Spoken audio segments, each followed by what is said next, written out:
Hey Brad, good to go. That'll do. Cool. So welcome everyone to the fourth of our Ocean Protect webinar series. This one is our most popular to date. We've had some doozies so far, and if you've missed any of them, you can jump on our website and check it out. But look, we'll get straight into it. I'm presenting, as is Michael Wicks. We're going to give you a brief presentation and try our best to answer as many questions as we can. So a reminder, if you do have any questions you'd like to ask us, please put them in the Q&A panel. I'm sure everyone's familiar with Zoom now. And obviously, it's something we see day in, day out. We've been living and breathing this stuff for a while in my role at Ocean Protect, but also my role as just an environmental engineer consultant working for BMT for about 14 years. So it's not just about proprietary squids today, it's about the full gamut of water sensitive urban design assets. And what we're trying to do is essentially share our experiences. We don't know it all, but we're certainly keen to share our experiences, both good and bad, to essentially, ideally, reduce the frequency of bad examples that we see in the industry, and also increase the amount of really good examples. And it is a positive news story as well. We do see a lot of really good examples. And this is essentially what I'm going to talk about today. I'll give a very brief intro about who we are. I'm going to talk briefly about the targets, but a key focus of the presentation is about the common problems and essentially how to avoid them. But look, for those who aren't familiar with Ocean Protect, look, we essentially stop pollution entering our waterways, and with a key focus on stormwater. Ocean Protect, and which was formerly known as Stormwater 360, they've been doing it for nearly 20 years, Michael. Almost 20 years they've been going for. Australian owned and operated company. We're really...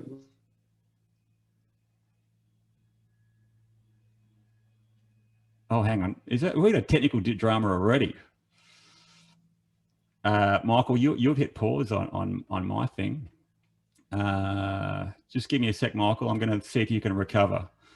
But look, in the absence of Michael talking, and I can't hear him, I'm not sure if anyone else can, but look, we've been doing this for about 20 years. We've installed about 50,000 assets within Australia, and we service about 10,000 of those assets. And we estimate, and this is a conservative estimate, we remove about to date, we've removed about 7,500 tonnes of pollution.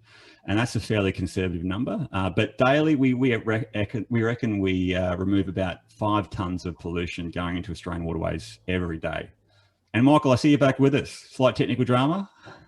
I shouldn't have said it. Anyway, we'll let that go. So yeah, look, back again, Brad. Thanks for that. Not sure what happened there. I've got someone coming on the panel saying they can't hear me. I've got the microphone on. Brad, can you hear me? No, I can hear you fine. I've had a few people coming in, letting Michael know that he's frozen, but he's back on board. So if that happens again, please let us know. But thank you for everyone. Yep, all good, Michael. Thank you, Millard and Courtney. So we'll charge on. Yeah. Here we go. So look, Ocean Protect, we've essentially got 3 pillars. Everyone knows us for, I guess, designing, installing and managing stormwater treatment assets. And that's very much focused on our innovation pillar. But you guys probably have seen more recently, we've been heavily involved with education and advocacy. So putting out educational videos, we funded the Keeping Waterways Clean educational module within New South Wales schools last year. You probably see us in the media. I mentioned the podcast, and I'm sure that we've got a few avid listeners already. There's about 600 people tune in every week, which is great. It's a really effective way of communicating our message. And more recently, you've probably seen the Zero Litter to Ocean policy paper that's been co-authored and advocated by Stormwater New South Wales and Ocean Protect. And that's got a lot of support just recently. And I'm pleased to let people know that Hawkesbury Council, literally last night, has actually is another council that's now provided in principle support to that target. So, and I think that makes about 10 or so councils and about 10 or 15 NGOs and a whole bunch of private industry groups. So, and we are in ongoing discussions with federal and state government about that issue. I mentioned the the CSIRO collaboration, which was literally announced 2 days ago.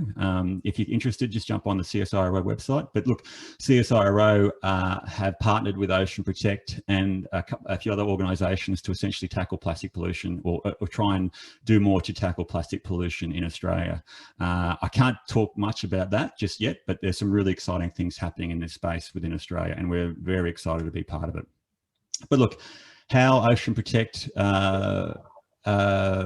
you're back with us, Michael, I see. So, Michael, do you want to talk this slide? Yeah, sorry. I've just flicked over to a different wireless network, but I'm back. Sorry. Cool. This is the only shameless product plug slide that we have in the whole presentation, so fear not, everyone. And look, we've got a whole array of technologies, you know, from bottom left, GPTs on the iconic Barangaroo project. We do cartridge filters, and there's over, 300,000 plus cartridge filters installed worldwide. More recently, last few years, we've got into high flow bioretention, being our Filterra technology, and we also do pit baskets. But I think probably the most important point is that we provide a complete turnkey service. We do everything between. So we do assist with design, we actually manufacture the products, we install, and we obviously maintain. And we can maintain and warrant these systems all the way up for 25 years. So as part of what we do, we base everything in stormwater and everything from start to end. Cool. Let's talk about targets. And I guess the key message here is that, look, they do vary slightly across Australia. In Victoria and Queensland, it's state-based legislation, and I think Northern Territory recently introduced a sort of territory-wide legislation. But and New South Wales, across various jurisdictions, it is a mandatory requirement to do best practice stormwater treatment for new development. But it's worthwhile recognising that whilst we're trying to achieve water sensitive urban design, those targets are often very much focusing on stormwater quality and particularly pollutant load removal. And they don't necessarily reflect what the receiving environment needs to be appropriately protected. So stormwater treatment is really just one aspect of a best practice water sensitive urban design and total water cycle management. And I think it's worthwhile noting that the targets will probably change in the not too distant future, particularly with the greater focus on volume reduction. But regardless of that, it is still just one element of water sensitive urban design. And I think also a key message would be, whilst they're often referred to as best practice targets, I think that in my mind, they're actually just bare minimum standards. So if we can actually do more to appropriately protect our waterways, we should. And it is important. It's not just an academic exercise we're doing. It is fundamentally important to appropriately protect our waterways from the risk of stormwater pollution, whether it be stopping gross pollutants. So that picture on the left is Dr. Kathy Townsend, a recent Ocean Protect podcast guest, who has recently shown that 30% of sea turtles in Moreton Bay washing up dead have died as a direct result of plastic ingestion. And that plastic is coming from, the vast majority of that plastic is coming from Australia, specifically Southeast Queensland. And then you look at the sediment and nutrients. And so the reason why we do stormwater treatment is to appropriately protect our ecosystem values of our waterways, but also it's worthwhile noting that our waterways are very, very important socially, culturally, etc. So there's a real, I guess the key message is best practice, or our stormwater quality targets are essentially, and they are important. Whether you care about the ecology, economy, social or cultural values, they are important. It's important to actually do achieve them. A key thing also is that often they're just they are referred to as design targets. And in my opinion, it's important to actually make sure that these targets are actually achieved in the long term. Then we talk about responsibility. Mike, would you want to talk about this one? Yeah, look, thanks, Brad.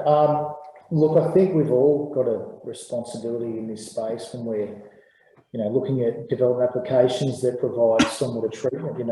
Us as manufacturers, we need to provide accurate, appropriate advice. Because failure to do so erodes trust in our clients, and it paints us all in a bad light. Council officers obviously need to approve appropriate solutions for development applications, but ultimately, a good portion of the responsibility lies with the consulting engineers. They need to dissect the information, make sure the claims from the manufacturers are appropriate and that they address the needs of council and usually state planning policy. So, you know, we've all got a role to play there, and it's quite important that the consulting engineers, they provide the insurances for this work. So us as manufacturers need to have full disclosure to these guys, because it's not our insurance at Ocean Protect on the line, it's the consulting engineers. So, you know, in short, I think, you know, regardless of who you are, you never assume that what you get is right. Always check. It's well worth checking up front before the systems go in, and then you have a disaster. So that's my sort of golden rule, is always check. No matter how often you've seen something, just have a little look. Very good. So in terms of in terms of the development assessment in relation to stormwater quality management, I guess these are the key considerations that we're going to talk to today. I think they're four broad categories, but they are very much interconnected. So let's talk about integration first up, because I think this is a key one where I see time and time again really good outcomes, but also often very poor outcomes. And the key considerations around integration are these things: maintenance, access, safety, the compatibility of the assets with the usage of the area, and also obviously amenity and aesthetics. So, and obviously there's lots of really good examples of this being achieved really well, whether it be a wetland, a streetscape bioretention system, across the country. So again, there's lots of really good examples of this being done really well. And it's worthwhile noting, though, that for any asset, it does need to be appropriately maintained. And when we talk about maintenance, often these assets do need access for fairly significant machinery. This is a GPT getting cleaned out on the Gold Coast, for example, with the maintenance staff trying to get to the GPT, which is unfortunately located under a tree. So it's important to realise that often these assets, regardless of what they are, need access, and often it is some significant machinery involved. And when these assets don't get maintained, this is sort of what happens. This is actually a sediment basin, and you can actually physically walk over the surface of the whole basin, because the sediment's accumulated to such an extent there's no standing water. The reason for this is you physically can't access this said basin to clean it out. So again, maintenance access is key for any asset. And then you talk about appropriate integration of assets. And I'm sure various individuals on the webinar have seen their own examples of really poor outcomes in terms of appropriate integration, amenity, and questionable water quality outcomes as well. Thankfully, I think this happens less and less, but I still see it happening today. These are classic examples. I've got this one in Toowoomba, but you don't just... You've got a little barrier around the perimeter, so you don't fall in, but the barrier's up there so you can trip. So get some velocity before you fall and potentially crack your head on the edge of the pavement. But it'd be funny if it wasn't a real safety hazard. And it's something we do want to avoid seeing happen in the future. And this is just some classic examples of, I guess water sensitive design being almost an afterthought. End of pipe, dig a hole. The hole is really steep. Vertical batters necessitate fences. Looks awful, and just a bad outcome. Might provide some sort of stormwater quality function, but certainly not water sensitive design. And we do see this time and time again, unfortunately. And this is just a really recent example. This is around in Brisbane, my neck of the woods, a bioretention system. Retaining walls on all sides of the basin. You literally have to climb down a ladder to access the sediment forebay to somehow remove the sediment, and questionable water quality function as well, and stormwater management benefits. So we want to avoid this sort of stuff from happening. And I'd be suggesting that if you really can't appropriately integrate an asset into and we do recognise we are dealing often in constrained environments, sometimes the best solution is an underground system where you can appropriately access it. It's not going to detract from the usability of the area. It's not going to be it's not going to be a safety hazard, etc. Michael, do you want to comment on this one at all? Look, yeah, and I think you probably touched on it pretty well, Brad. Look, it's about appropriately citing the technology. Time and time again we see it, and we have some councils who don't like cartridge filters, but there's a place for everything. Should cartridge filters go on large residential subdivisions? Probably not. But should bioretention go on highly urbanised industrial spaces that are over 90% impervious? Probably not as well. So I think it's really horses for courses in relation to a lot of the different WASUB technologies, and integration up front and early, trying to understand the design, how it will be sited to get the best possible outcome. That's sort of what we see, you know. Well, a good planning goes in, you can have some really great successes, but obviously if it's an afterthought or you know, it's poorly designed or poorly installed, well then we're going to have disastrous outcomes. So yeah, look, that's an overview of the key considerations. In terms of a development assessment, whether you're a council or regulatory officer reviewing an application or an engineer reviewing someone's work, or actually doing it yourself, from my perspective, these things really need to be right. It's not hard, but they certainly need to be appropriately considered in the planning and the design and implementation of these. And as Michael indicated, the further, I guess, in the planning stage, you can start thinking about these and appropriately integrating these assets, the better. Once it's sort of, if it's an afterthought, we generally end up with bad outcomes, holes with fences around them that don't really work very well or provide much value. Let's talk about water quality now. And it's worthwhile noting that water quality and hydraulics go hand in hand. We've talked about this previously in previous webinars.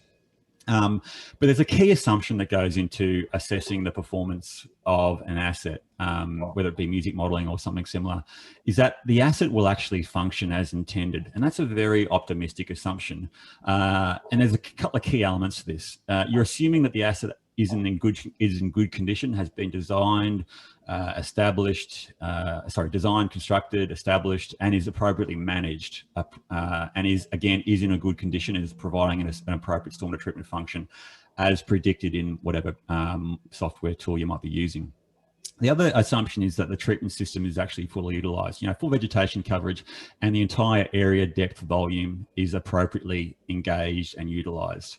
I guess another key assumption is trusting everyone. There's a lot of often cooks in the kitchen, you know, a civil conceptual design, detailed design, civil contractor, landscape contractor, then an asset manager. If you assume that everyone is doing an appropriate job and is not making any mistakes, you only need one person or one group to make a mistake, and that assumption just goes out the window. And again, the asset won't function as intended. So in terms of the common problems, and there's a number of different ways you can actually discretize these areas, but these are sort of the general ones we've tried to separate out. Sediment and litter accumulation, the process is not being fully realised, the overstated claims of proprietary squids, and maintenance. I'll talk about sediment and litter first up, and obviously people might have seen sediment accumulation or deposition during the construction phase of a development, and I see this less now because I think there's some really good guidance around appropriate construction and timing and protection of assets during the bulk earthwork stage and civil work stage, when there's a whole bunch of construction activities happening upstream. So this is less, but even during the operational phase, so after the construction is finished, we still see significant quantities of sediment and litter depositing and accumulating in these assets. So I'll give you an example. This is what we pulled out of 8 gully baskets in a pretty stock standard road in Western Sydney, and these gully baskets were in the road for about 5 months. And this is essentially what we pulled out of these 8 gully baskets. So, you know, 850 pieces of plastic and 130 kilograms of some pretty rancid sediment. So the key message here is, even after the construction phase is finished and the area is fully urbanized and significant amounts of impervious area, you still get significant quantities of litter and sediment flowing off your impervious areas. And this was talked about recently in a great webinar put on by Stormwater Queensland and Stormwater Victoria by Ralph Fleiderer. So I won't talk about that, but Ralph was very, I guess, sort of clear around a key issue in relation to streetscape bioretention. And these were in highly urbanized environments in Stonington and in Victoria. Sediment accumulation in these streetscape bioretention systems was a key issue. And I see this time and time again as well. And you talk about flow distribution. So this is a bioretention system in Caboolture in Queensland with essentially the high flow outlet right next to the inlet, And the key point I wanted to make here is that I would really question if the bioretention system is fully utilized as predicted in music. You see a lot of water for any large bioretention system falling, essentially infiltrating around the inlet, and often very little falling out or being the downstream area being utilized, particularly in larger systems like this one in Mackay. And often you see a lot of sediment deposition and plants growing really well around the inlet, but the rest of the system, the plants dying a slow and painful death. And the key thing is here is that I don't believe a lot of these bigger bioretention systems are actually functioning like music is actually predicting. So again, flow distribution, making sure that is correct is a key thing to get right. And then you see some absolute doozies like this one. And there's about, I think it's about 20 or 30 of these out at Fitzgibbon Chase. These are this is in Brisbane. These are an absolute disgrace, but a classic example of poor flow distribution. So literally the outlet of these bioretention systems is at the inlet. So you'd really question whether, or you know that the bioretention system isn't being appropriately engaged. And I've shown a few examples there, but look, I can tell you it's pretty much standard across the whole development. So it's easy to get right, but again, once you sort of know the common problems, it's easy to actually appropriately mitigate them in the planning design process. So again, from a design, construction, establishment procedures, essentially just ensuring that the asset will function as intended is a key recommendation. It sounds obvious, but it's a key thing. You know, appropriately reviewing the design drawings, whether it be planning, conceptual, detail design, and then subsequently inspecting the assets to make sure that those assets are going to will likely function as intended. And a key thing that we recommend as well is prior to development approval, requiring ongoing long-term maintenance. So requiring some sort of agreement to be signed prior to DA to ensure that these assets will be appropriately maintained, including inspections at appropriate frequencies, condition assessments, and subsequent maintenance activities. And we see that happening in some councils, but not all councils. Councils that do it really well, Noosa, Blacktown, Sunshine Coast, but some councils are sort of forgetting about this key issue. And then in terms of the operation, ensuring that the asset is actually functioning as intended. So again, reviewing that the maintenance activities are being undertaken, and for private sites in particular, enforcing the appropriate maintenance of these assets as well. And then we talk about everyone's favourite topic is proprietary squids. So a key problems that we see are exaggerated performance claims and some optimistic music modelling, particularly in relation to detention nodes or sedimentation nodes within for filter devices, and also some optimistic modelling of KC star parameters. And I'll explain what that means now. So I guess the key thing we're trying to avoid is something like this. Michael, do you want to talk to this?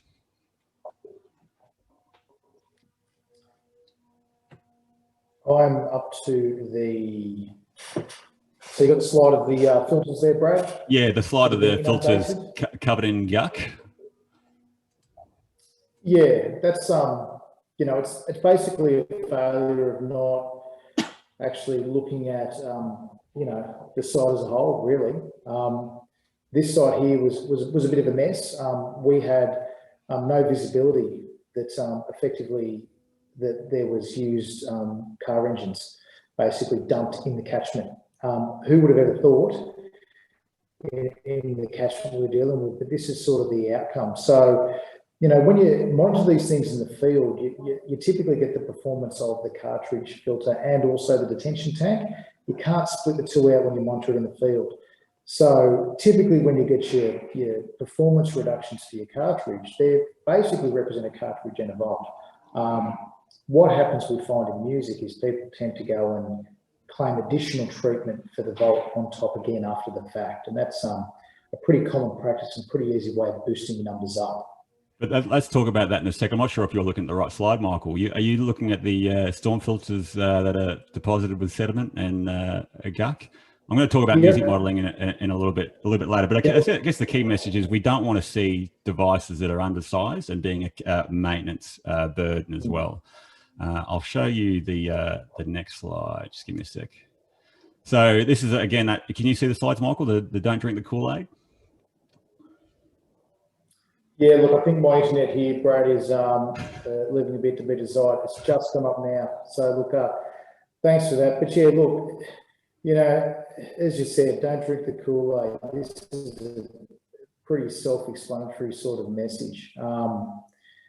You know, you really want to look at the data in itself. Just looking at numbers on a page doesn't really tell you anything. Anyone can just put some flashing numbers up and give you the good oil, more or less. But you need to look at the data, look at the background data, and check if there's conflicts of interest. It's a pretty easy one. You know, if people aren't happy to declare or disclose conflicts of interest, that just rings alarm bells straight up. You know, look, we've all got conflicts. You know, they exist everywhere in the world, but if you disclose it and then show how you appropriately manage that risk, it's fine. There's nothing wrong with that. But just to sort of know it happens is, you know, a bit of a red flag for me. And as Brad said, check the modelling. As I said before, you know, the way in which it's modelled, the way in which you collect your data, you really need to look at that K&C stuff, because we're not saying, you know, it's not like as if it doesn't matter. We're not saying it affects the result by a few percent. You can change your system size by playing with the K function by 30 or 40%. That's how much you can move the goalpost, quite simply by a parameter that's sort of outside. Yeah, and we have talked about SCWDEP previously around how SQUID proprietaries can actually exaggerate the performance claims via SCWDEP. And again, we've talked about that before. It's on YouTube on our Ocean Protect website, the link there. But look, key thing is that it is easy to actually essentially exaggerate your SQUID performance via SCWDEP. But look, we'll talk about other stuff, I think. And just to show you an example, this is actually a claim from, and we blocked out all the company names and company devices deliberately to hopefully avoid too much litigation. But this is actually something you guys can check now. This is a claim on on one of our competitors' websites around how much pollution their device removes. So there's multi-claims around 97% total phosphorus removal, 85% total nitrogen removal. But again, if you look on the same company website, they actually disclose what this is actually based on. And look, it's not based on much. You know, using 2 samples at the inlet and the outlet, you know, acknowledging that the majority of your nutrient load is particulate and not dissolved, etc. I'm not sure, Michael, if you had anything more to comment. Yeah, look, it's, you know, I think it's, you probably hit the nail on the head. At the higher level, you look at 85% TN and you go, wow. But then if you look at the data, and it's just there in half a page, you know, 2 reps, and hey, most of it was particulate. Well, if it was particulate, 85% TN, it's like 80%, 85% TSS. You'd expect that. You know, it's not a surprise at all that it'd get those sort of numbers if you know, provide a favourable testing regime. It's pretty simple. And then we get into some optimistic music modeling. And this is an example out of again, one of our competitors with the names blocked out. And this is something we see in selected councils where we think our competitors know they can get away with it. So this is a model that was done for a development application in Logan City Council. And this is an issue that we have raised with Logan City Council, so they are aware of it. But just as an example, we often see the performance claims of their individual devices, and essentially they're modeled using the generic treatment node in music. So you can specify transfer functions in terms of X percentage removal of TSS or TP and TN, and that's essentially based on you know, available data, whatever that might look like. But what we also see with filter or devices that are within a chamber, and it's worth noting that the performance of the asset takes into account that chamber. What we see in the music modeling done though is that they essentially double count the performance of the asset. They essentially model the performance of the detention chamber as well as the device, which is obviously the performance is based on the chamber as well anyway. So to make more sense out of this, they're essentially claiming treatment performance where essentially none material exists. Very easy thing to check. Click on the detention chamber node, or often it's modeled as a sedimentation node. And you can just essentially click on the more button in music. And you can see here in this example that they've essentially adopted default values for K and C star, which essentially means that they're taking into consideration the performance of this chamber, as well as the performance of the generic node which is the performance of that is based on a device within a chamber anyway. So again, they're essentially double dipping the performance of the chamber. And look, most councils are aware of this issue and appropriately check the models, but we do see that when our competitors know they can get away with it, sometimes councils have relaxed standards or they know the council won't check the model. We see this happening. And whilst this is just a very simple thing to do, it's a very simple thing to significantly undersize your assets. So it's a key bugbear that we see in our neck of the woods anyway. Another key thing is this issue of treatment flow rate. Michael, did you want to talk to this? Yeah, look, thanks, Brad. There's a lot of talk around flow rate and treatment flow rate. And look, to be honest, there's only, from our perspective, one real sort of terminology that exists, and that's treatment flow rate. That's referenced in SCMs, New Jersey Department of Advanced Technology, also Washington State Department of Ecology. They all refer to treatment flow rate, and that's the flow rate through a device, the operating head, that runs through all the treatment processes prior to bypass. It's pretty straightforward. There's a few definitions sort of floating around. Confusing it with terms or changing it with terms of filterable flow rate, design flow rate, peak hydraulic flow rate, they're not interchangeable terms. They're not the same. You can't just flip one for the other. So you can't sit there and say, look, filterable flow rate is treatment flow rate over here. If they were the same in the product literature, those two numbers would be identical, but they're not. So you really need to look at that, just that simple terminology, and go, hey, what is the treatment flow rate? What do you mean? What is the flow rate prior to bypass that runs through all the treatment mechanisms that you claimed in your field testing? It's a really simple thing. We talk about flow and people go, oh yeah, let's measure flow, it's not too hard. And in some cases, it's not that difficult. But without looking at flow and water quality, you're only getting half the picture. And that's why it's a really important parameter, because you change either the flow or the performance parameters, you significantly alter the size of your device. You undersize devices, they need to be maintained more often. And just one example of this being done optimistically, one of our competitors has an unnamed device. We won't name it, but it does have a name.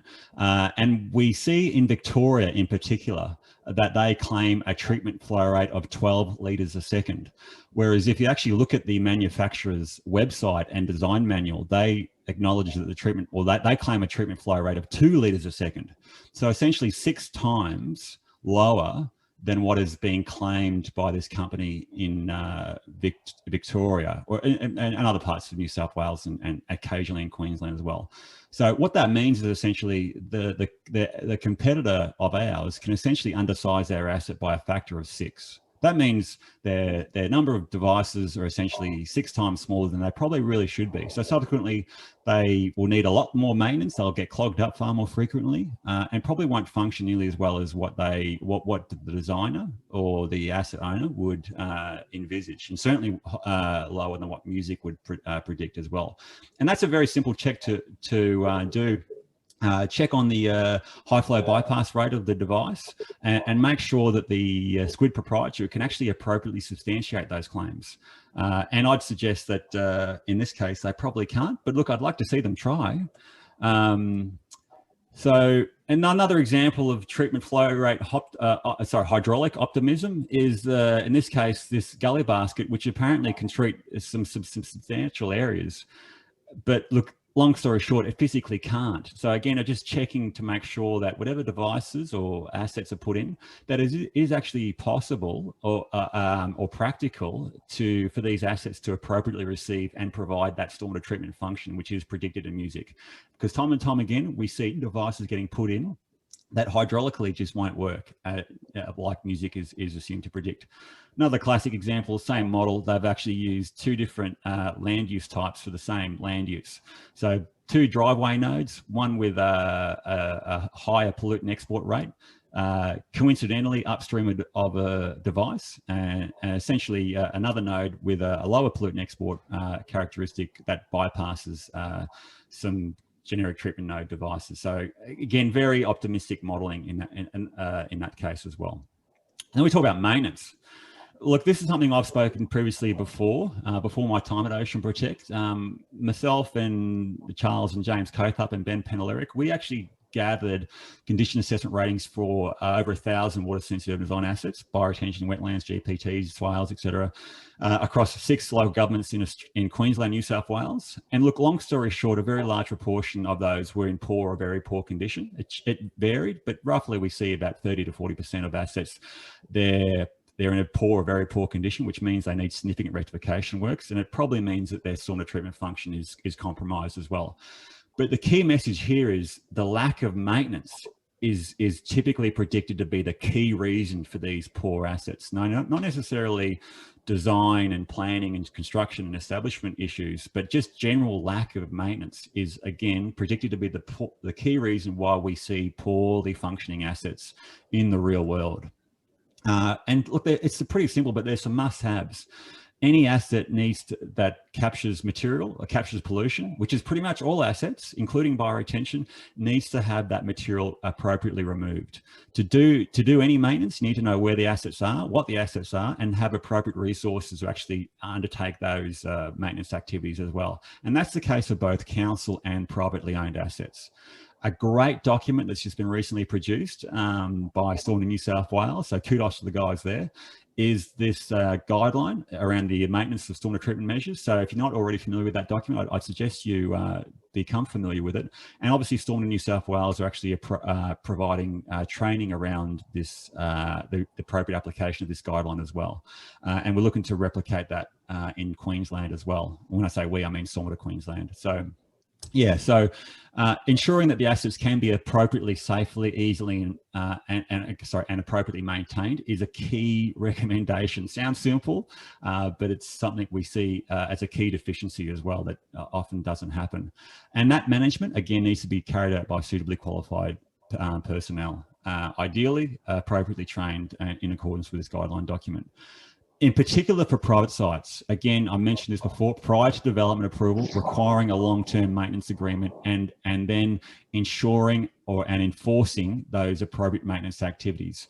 I've put the Blacktown City Council logo there because from my perspective, that's a council that probably is leading the way in the appropriate maintenance of water sensitive design assets on private sites. And look, they're looking to improve their standards as well. So kudos to both Blacktown City Council and Stormwater New South Wales in that regard. So look, that's our presentation.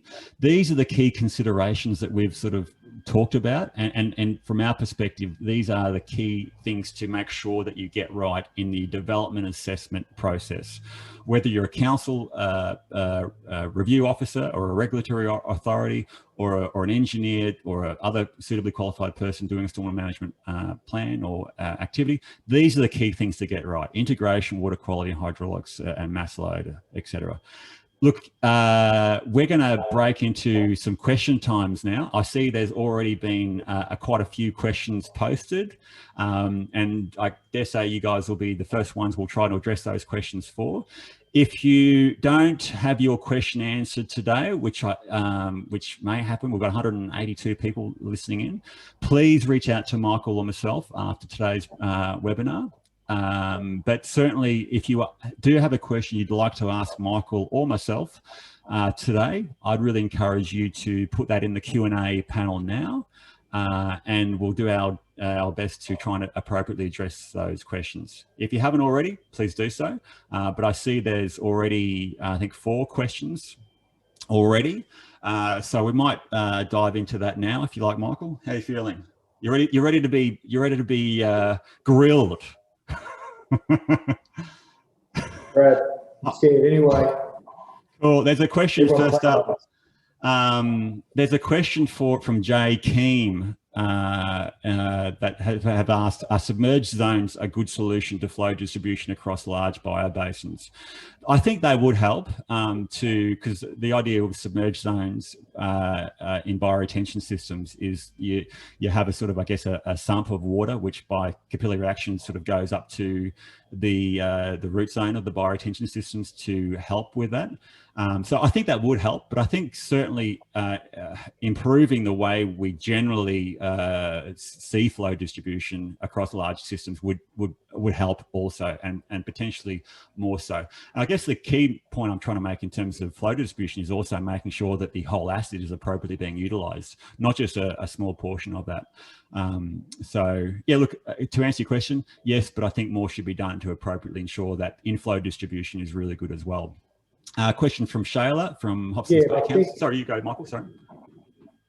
Sorry, yeah, and I think just to that point, and some of the things we've seen when we've done our high flow bioretention system, you need to be careful of submerged zones. You need to make sure that you're not sitting your media wet in any way, shape, or form.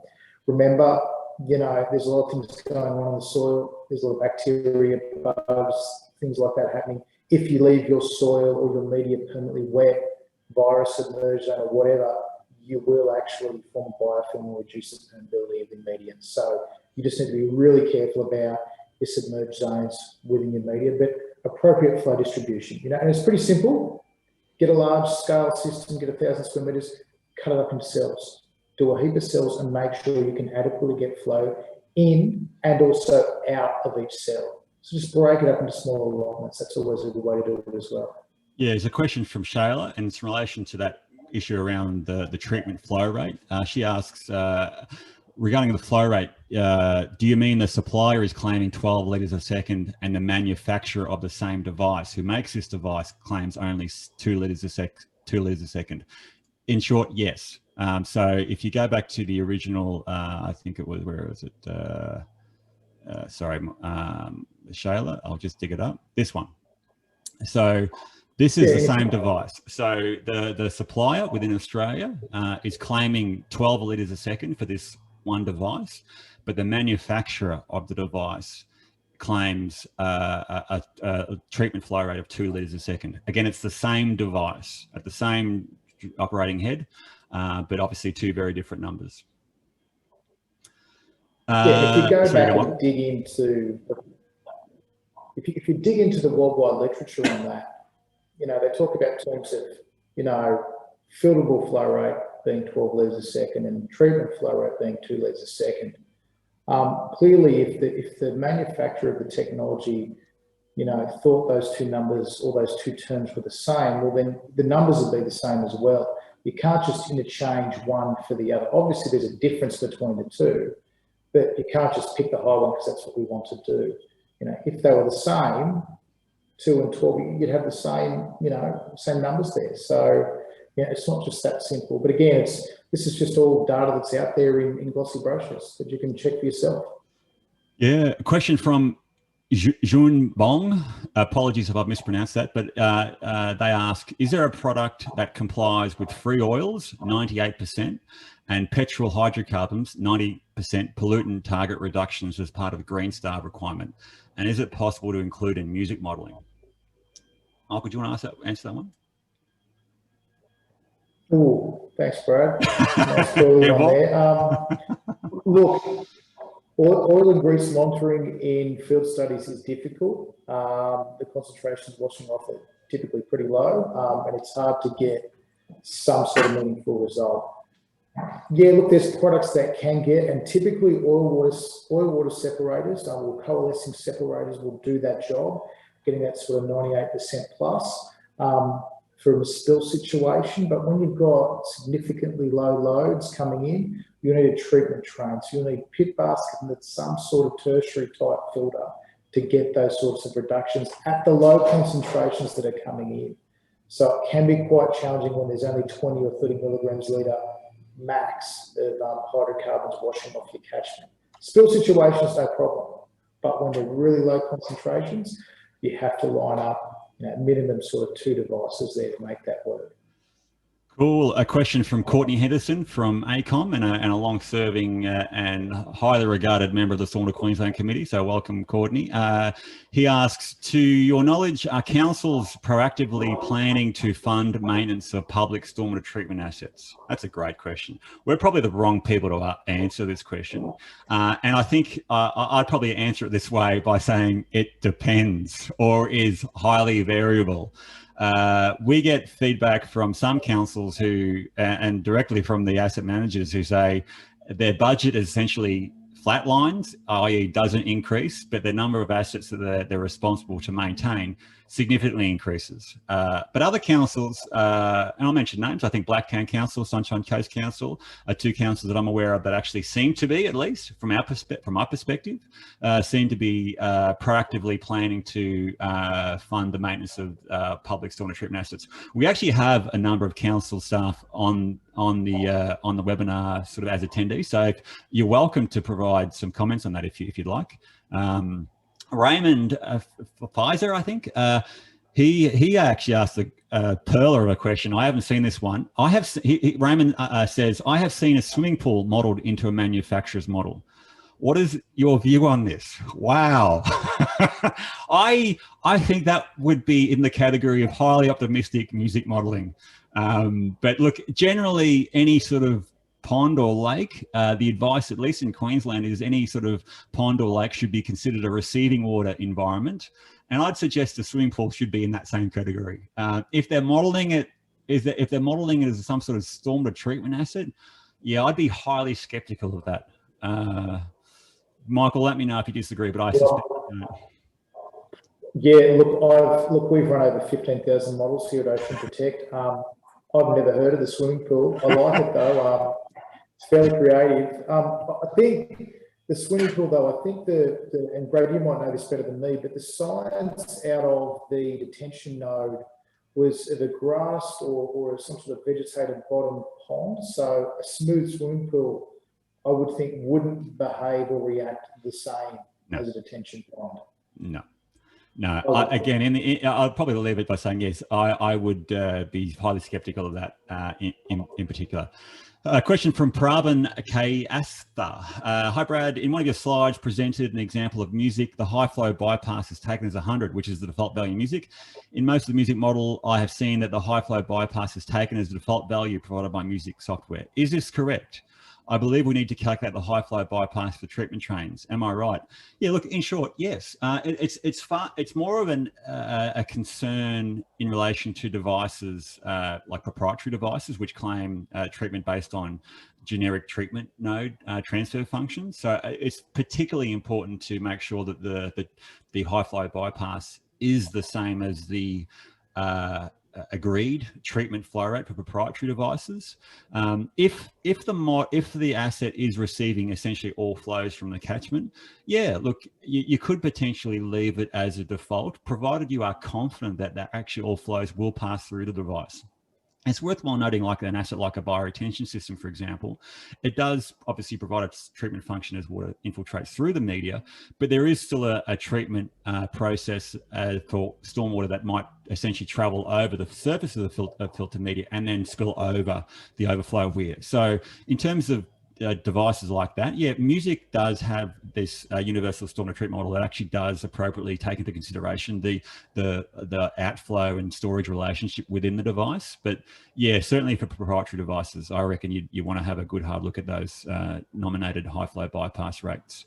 Shayla asks a question, Michael, and you might have touched on it very briefly, but she's just asked, can you provide clarification between the different flow rates?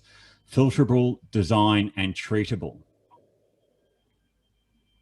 Yeah, sure. Look, I don't know what some manufacturers would mean by those terms, but effectively, if we look at treatable, you know, that's the flow rate that runs through to the device, you know, prior to bypass, that goes through all the treatment mechanisms. So, if it's a cartridge filter, it's coming through some sort of anticipation, drops into the tank, fills up, flows through the cartridge at the standard driving head, not increased, but at the standard, not lower, to increase the contact time at the standard driving head, and treating stormwater.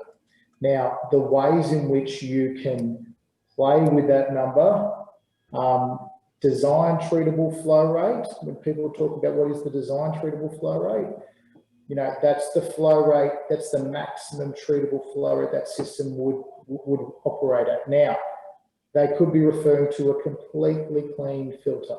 So that filter has no pollutant load in it whatsoever. So therefore, that would be the absolute maximum number at which the filter will perform at. So for our storm filter, we have a disc in there that runs it, makes the filters run at about 1 litre a second. We take the disc out, the flow rate is 3 litres a second. Now, we don't claim that, but that could be the example of the design treatable flow rate.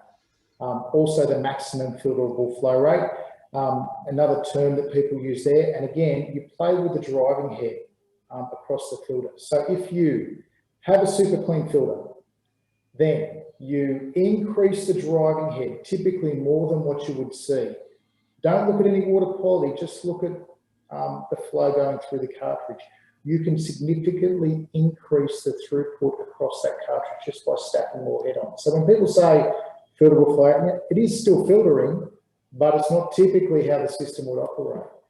Design flow rate, again, that's probably under the best and optimal operating conditions when it's completely new and clean, which lasts about this long. And then you've got treatable flow rate, that number that basically is, you know, repeatable out in the field, day in and day out, right up till the time at which it needs to be serviced. Yeah, well done, Michael. I still struggle with those definitions, but certainly at least there's a definition for treatment flow rate. We should just be using one to keep it really simple. Pretty much.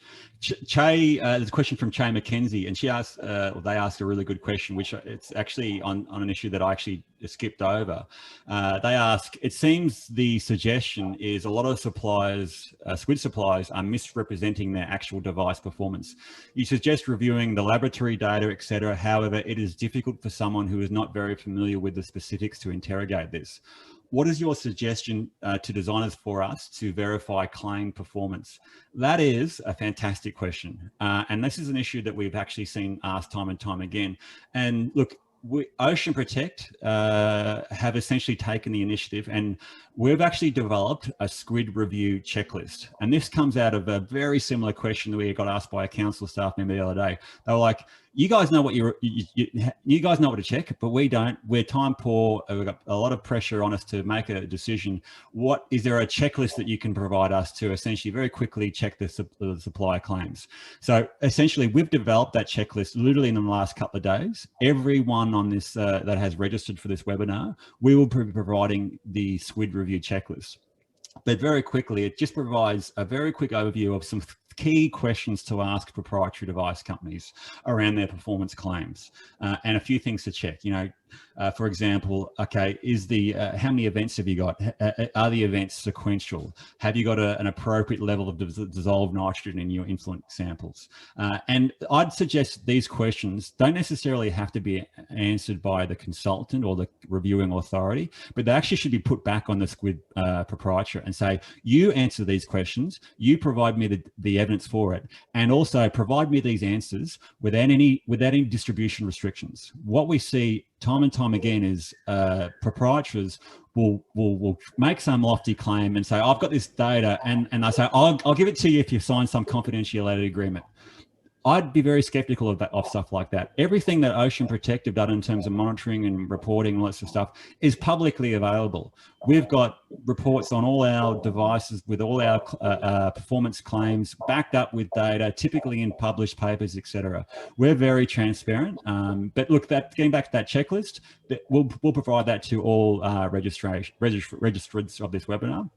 And again, if you need any help as well, I guess the other key thing I'd say is that you're never going to get a better reviewer of the performance claim of a proprietary product than the competitor of that company. So one thing that we're more than happy to do is if you want us to review the performance claim of a competitor, we will do that at no charge. And we're happy to do that however long you want us to do that. We recognize that we're biased. We recognize that we've got a conflict of interest, so you don't have to necessarily agree with everything we say. But certainly, at least we're providing you some sort of insight into some things that need probably closer examination. And in a similar vein, hey, get our competitors to review our information. We're happy to stand by them, and we're happy to be criticised. And look, good luck to our competitors who want to do that. There was a question there I think I skipped over. This is a question more for you, Michael, because you're the guru in this area. You note that performance claims from a squid proprietary in relation to particulate N and P removal claims.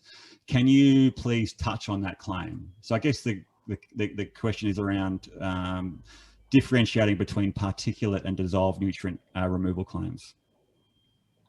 Yeah, look, you know, with any tertiary filter, cartridge filter, bioretention, whatever it may be, if you look at it, it's really probably the biggest concern is nitrogen rather than phosphorus. Phosphorus is relatively easy to remove, and it sort of exists in two forms predominantly. You've got dissolved and particulate. The particulate's quite easy to remove in phosphorus, as well as the dissolved. Things like iron oxide or activated aluminium work really well for dissolved phosphorus. That's relatively straightforward. Nitrogen is far more complicated. You've got several streams which are soluble, and typically, you know, from the data that we've seen and we've looked at, you know, sites display sort of a minimum 40% dissolved nitrogen all the way through. We've seen sites up at 85%. So really high levels of dissolved nitrogen. And the issue there is that you've got a couple of predominant species that exist in nitrogen dissolved. So you've got ammonium and also nitrate. Ammonium you can remove with things like zeolite relatively easily. The nitrates are very difficult to remove. You know, you need some sort of biological process typically, or an anion exchange resin, which costs about 100 times typical passive filtration media, so it's not very cost effective. So when we talk about nutrient reduction, and specifically nitrogen reduction, if you have a sample that has next to no nitrate and a very small amount of ammonium, you can get great reductions just with a piece of fabric cloth. You can get fantastic reductions. As the proportion of ammonium increases, you need to increase your proportions of, say, things like zeolite.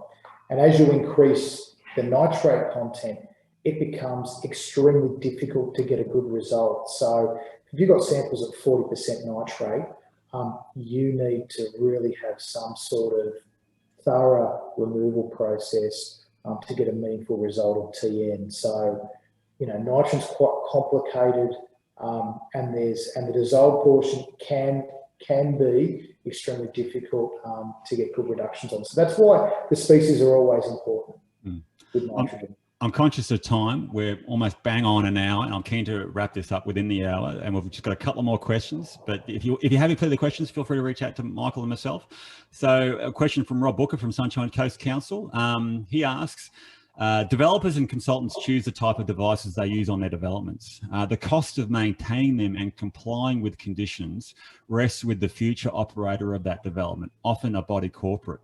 Whose responsibility do you see it being to ensure maintenance costs are reasonable? Great question. I've got my view on this. I personally think both the designer and the device provider are very much in the responsibility realm. And I suggest, and I don't see this nearly enough, we should be doing an appropriate life cycle cost analysis for water sensitive designs assets for private sites. And a great way of actually doing that is to actually have a maintenance agreement ready to be reviewed and potentially signed as part of the development approval.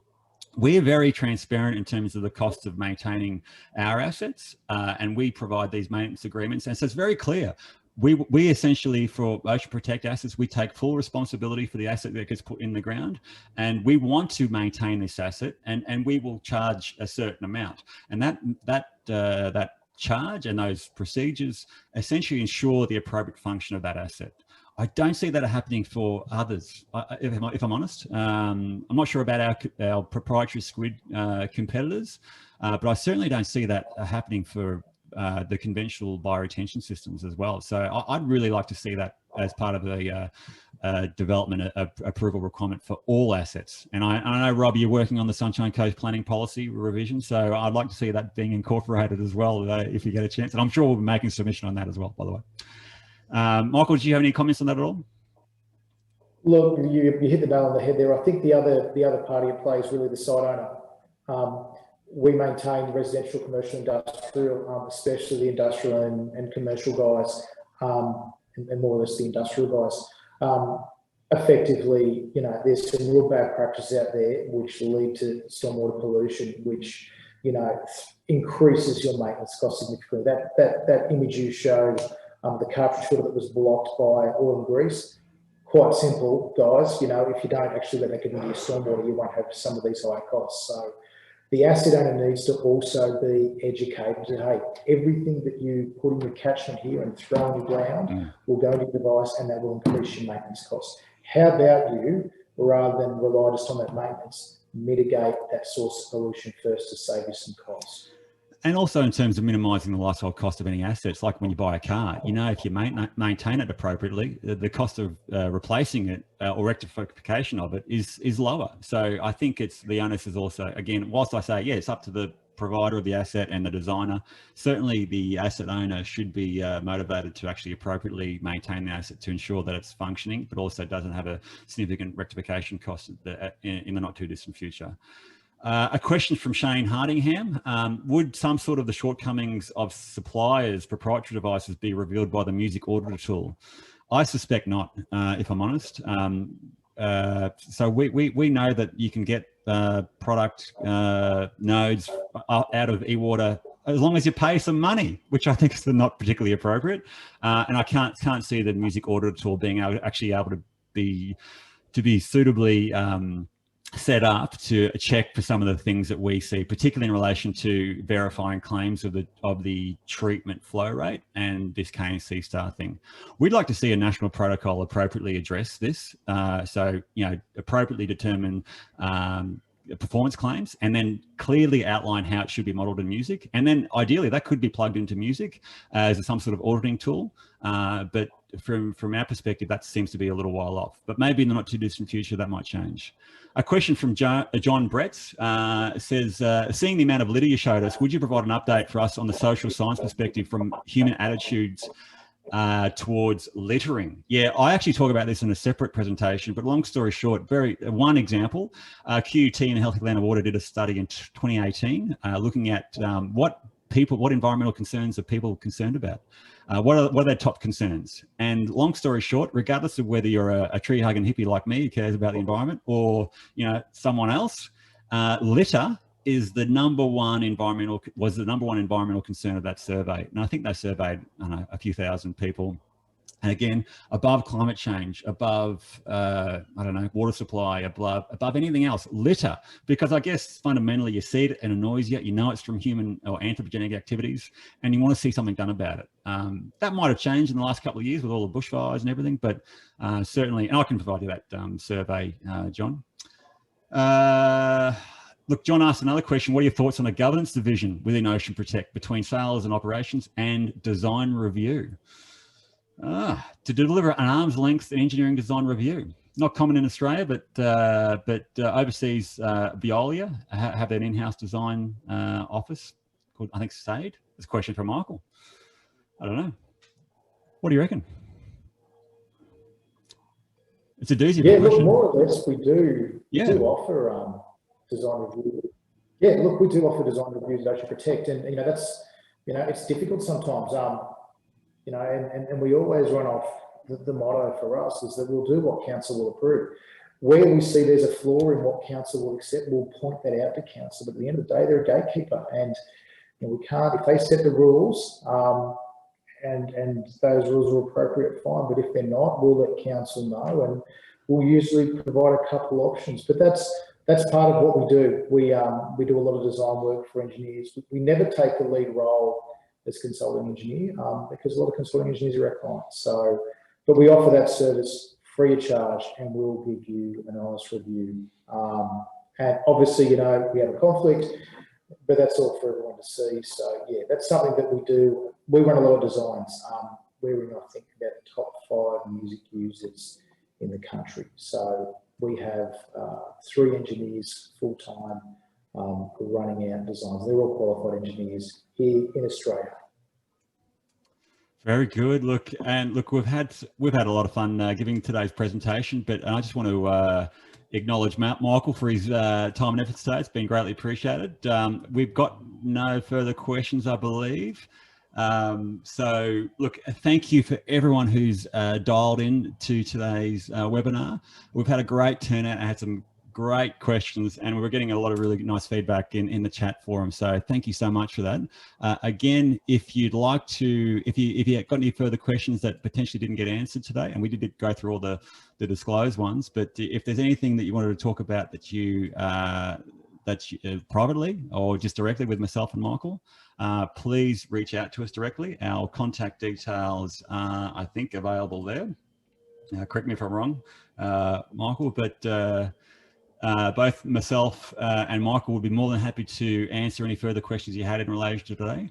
Again, we'll be providing all registrations and attendees a copy of this grid review checklist, and that'll probably come out in the next couple of days. And if you'd like to refer this to your colleagues, you're welcome to, it'll be on YouTube in the next couple of days as well. So, but again, thank you so much for everyone's time today.